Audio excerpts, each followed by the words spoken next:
Oi, meu nome é Tayane, eu sou médica reumatologista.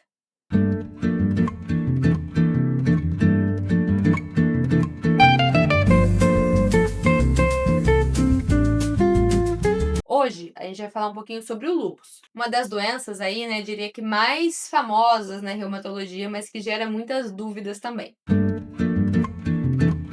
O lúpus é uma doença crônica e autoimune. Isso significa que o nosso corpo, ao invés de nos defender, acaba nos atacando. Hoje eu vou tentar falar de forma mais simples sobre essa doença, né? Tentando elucidar para vocês os principais sintomas, quando procurar um reumatologista, quais são os tratamentos disponíveis hoje em dia e como é feito o diagnóstico. Eu acho que a primeira coisa pra gente falar é que existe o lúpus e o lúpus eritematoso sistêmico. Então, o lúpus só restrito à pele, ele não está no sistema, ele não vai causar repercussões graves ou sistêmicas no nosso corpo. Ele está na pele, deve sim ser tratado, muitas vezes apenas com a dermatologia e não com a gente.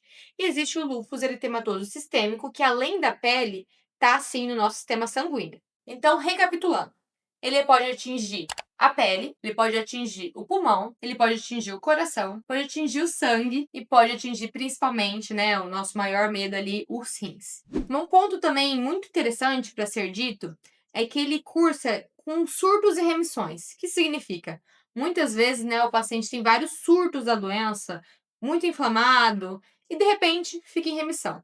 Depois de um certo tempo, surto de novo. O que a gente quer é impedir esses picos de surto e remissão, deixar o paciente para sempre em remissão. Falando um pouco também de epidemiologia, a gente sabe que o lúpus ele é mais comum em mulheres jovens, né? Mas ele pode acontecer em qualquer faixa etária e também pode acontecer em homens.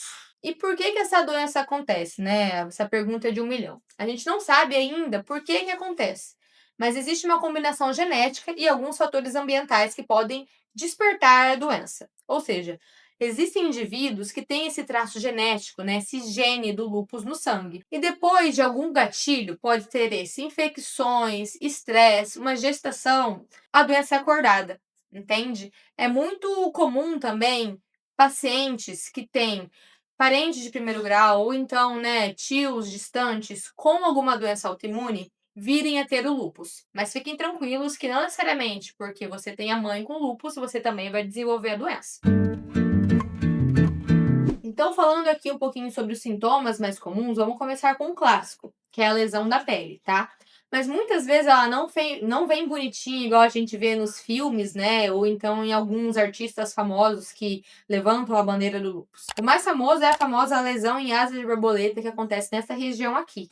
Mas muitas vezes ela não vem como no livro, e vem em perna, braço, e não em asas de borboleta, apenas lesões cutâneas. Pode atingir também, né, o sistema sanguíneo, né, o hematológico, cursando com anemia, plaquetopenias. Os linfócitos, que são nossos soldadinhos de defesa, podem ficar baixos nos exames de sangue. Acontece também, em raros os casos, serosites, que seria o espessamento da camada do coração, pericárdio, e também da pleura que protege o nosso pulmão, a pleurite. Eu acho que de todos esses sintomas, o mais frequente pode ser o articular. Assim como na artrite reumatoide, pacientes com lúpus podem evoluir sim com dores articulares, mãos, pés. Mas uma coisa importante é que, diferente da artrite reumatoide, não tem aquela artrite exuberante, aquele inchaço. É mais quadro doloroso, mais a dor. Eu acho que o mais famoso, digamos assim, né, e o mais preocupante entre todos os pacientes é o acometimento renal. Pacientes com lúpus podem sim desenvolver a forma renal. Isso significa que os pacientes vão perder proteína através da urina. Aquela urina, né, espumosa, que o paciente mesmo relata, nossa, eu fui fazer xixi, eu vi espuma na urina. Isso é um sinal de que o paciente está perdendo proteína através da urina. Então, como que é feito o diagnóstico dessa doença? A gente sabe que não é só um exame de sangue, são vários exames de sangue, isso é verdade. Mas tem que ter sentido pedir esses exames de sangue, não é para ficar pedindo para qualquer pessoa, não. Então, a gente tem que ter um histórico ali, né, da doença, sentar com o paciente, colher a história desde o início. Ter um exame físico, olhar para o paciente, para as lesões, para as juntas, e então pedir os exames de sangue. São eles o FAM, lembrando que o FAM positivo não é sinal de lúpus, pelo amor de Deus, isso acontece todos os dias no consultório. Estima-se que 25% da população saudável tem FAM positivo e não tem nada. O meu FAM é positivo, tá, gente? Eu não tenho lúpus. Então, além do FAM, a gente precisa do anti-DNA, do anti-SM, do anti-RO, do anti-LA, do anti-RNP, os complementos, né, C3 e C4, para a gente entender como é que está a proteção daquele sistema imunológico. E toda consulta a gente vai precisar de exame de urina, justamente para a gente ficar muito vigilante nesse rim, né? O tratamento do lúpus visa controlar essa inflamação. Então é como se a gente tivesse, né, um mar revolto, uma tsunami cheia de ondas. A gente quer que esse mar fique sem ondas, um mar calmo. Nisso a gente precisa da hidroxicloroquina, é fundamental, né? Uma medicação que ficou muito polêmica na pandemia, mas a hidroxicloroquina é usada há décadas na reumatologia de forma muito segura. Então a hidroxicloroquina vai estar sempre presente, é a base da pirâmide. Salvo as raras exceções, né, que o paciente tem alguma intolerância ou então tem alguma lesão no olho, a gente não pode usar a hidroxicloroquina. O corticoide, infelizmente, se faz necessário no início do tratamento. O objetivo do reumato é chegar a zero. A gente quer, mais do que vocês, que o quanto antes vocês parem de usar o corticoide. Mas talvez no início seja necessário sim uma dosagem de corticoide para controlar mais rápido essa inflamação. Algumas vezes a gente pode usar também as drogas modificadoras de doença. São essas, o methotrexato, que a gente também usa na artrite reumatoide, né, muito famoso, micofenolato de mofetila, azatioprina, e hoje existem também os imunobiológicos. Não é para todo mundo, tá? Deixo isso claro, tem paciente que já quer usar. É só quando realmente se faz necessário, doenças mais graves, que não respondem só com a hidroxicloroquina, a gente pode solicitar, sim, os imunobiológicos. Uma proteção solar, né? Então, os pacientes que têm lúpus, ele tem uma fotossensibilidade. Os raios UV do sol fazem mal para a doença.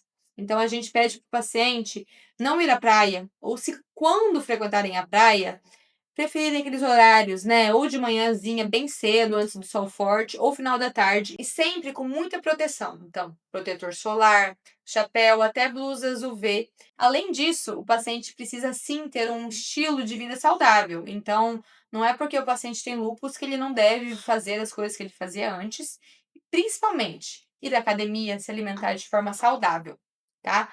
Não existe tratamento do lúpus só com remédio. A gente precisa que o tratamento tenha, sim, outras coisas, né? Como uma vida normal.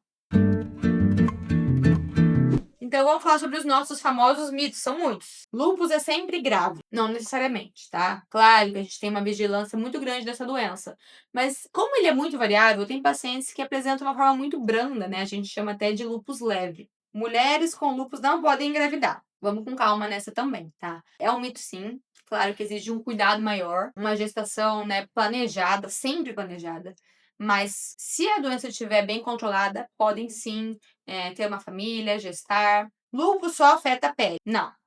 Lúpus ele é sistêmico, então se ele está no sangue, ele pode afetar outros sistemas como articulação, rins, como a gente já falou aqui no começo do vídeo. Pessoal, se por acaso esse vídeo aqui foi útil para você, se você se identificou com algum desses sintomas, tem algum parente de primeiro grau, procura um reumatologista, não fica aí sofrendo à toa não. Uma conversa sempre bem-vinda. E não esquece de se inscrever aqui no canal, curtir, compartilhar para quem precisa, tá certo? Um beijo e até o próximo vídeo.